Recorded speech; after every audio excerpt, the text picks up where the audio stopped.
I used to have this sentence I told myself all the time: I'm just waiting for the right time. It sounded wise, patient, even. But if I'm being honest, I wasn't waiting for the right time. I was waiting for the moment I wouldn't be scared anymore. I thought one day I'd wake up and everything would feel obvious, that I'd finally know exactly what to do, that some kind of clarity would arrive and make the decision for me. So I kept living in this strange, suspended state, not fully committed to where I was, and not actually moving toward where I wanted to be. I was just waiting, but the sign never came. And looking back, I don't think I was waiting for clarity at all. Instead, I was waiting for something outside of me to give me permission to do what I actually wanted to do. I wonder if any of you know this feeling or have ever experienced this. That's something you keep coming back to, a lingering thought that won't fully leave. Maybe it's about your work, something that used to feel meaningful and slowly stopped.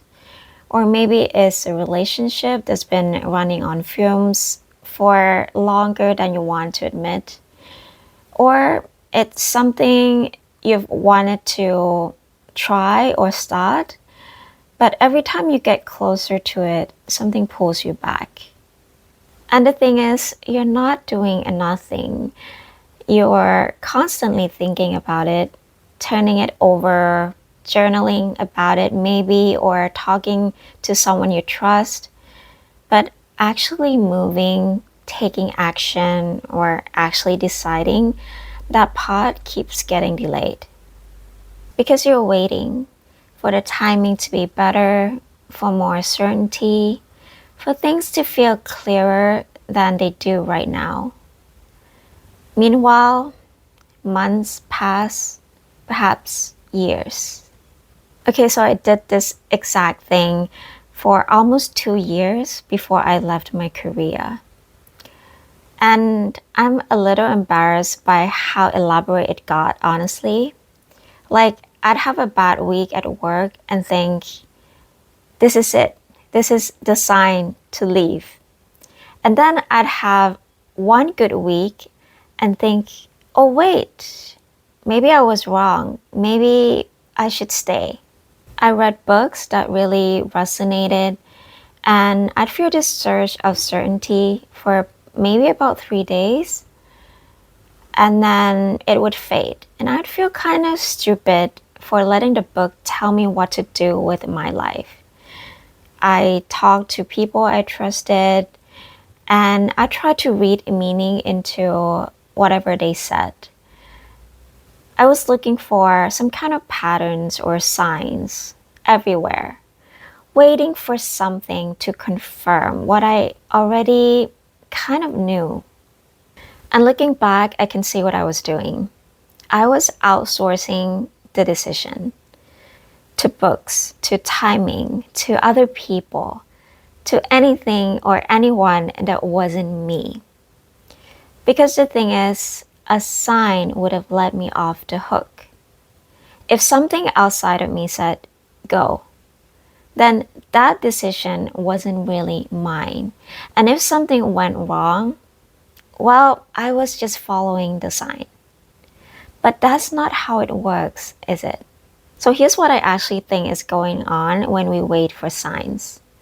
Most of the time, we already know. Not on the surface or the part of the mind that's running pros and cons lists and trying to be rational about everything, but underneath all the doubts and the very convincing list of reasons to stay put, underneath all those, we already know what we need to do. Because the sign we're looking for isn't really information. We don't need more information.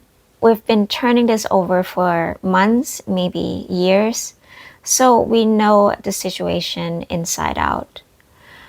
What we're really looking for is courage, dressed up as clarity.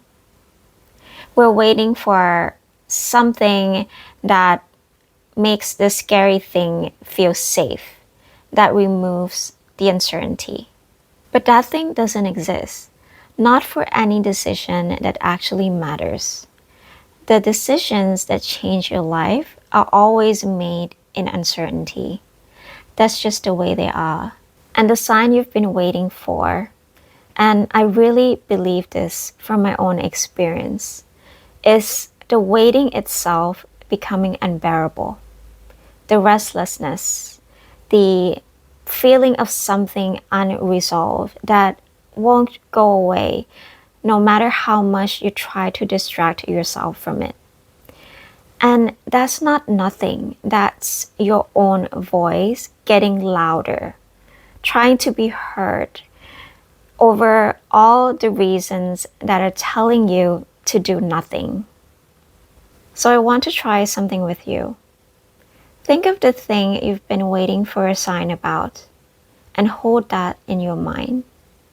Now imagine someone says to you, there are no more signs coming, no perfect timing, no sudden certainty or clarity.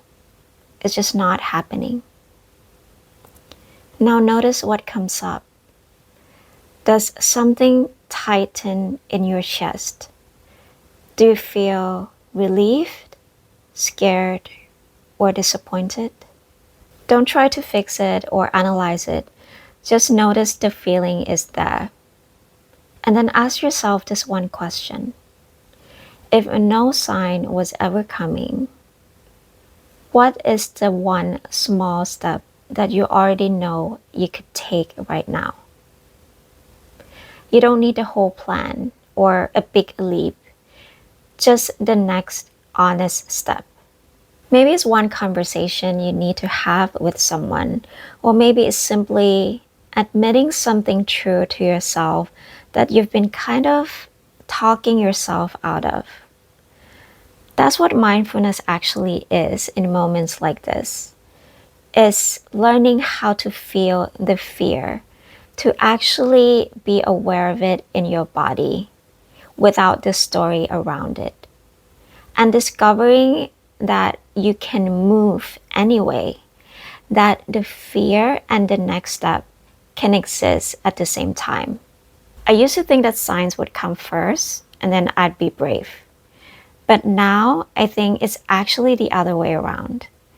You take one small, honest step, and then later, sometimes much later, you look back and realize the signs were there the whole time. Not out in the world somewhere, not in the timing, the patterns, or what people said. It was inside you this whole time, waiting for you to actually listen and trust it. I'm not saying the decision you're facing is easy. I don't really know what's at stake for you or how complicated your situation is. But if you've been waiting for a long time and you feel it, that quiet, persistent feeling of something unresolved, then maybe it's worth asking yourself this one honest question. Are you waiting for clarity, or are you waiting for someone to make it safe? Because that someone, the one who gets to decide when the timing is right, when you're ready enough, or when it's safe enough to move, that person is you. It's always been you. And that's what I want to leave you with today. Well, thank you very much for spending your time with me. And if this resonates, please let me know your thoughts in the comments. And don't forget to subscribe for more conversations like this. As always, take care of your heart, be present, be kind, and I will see you in the next video.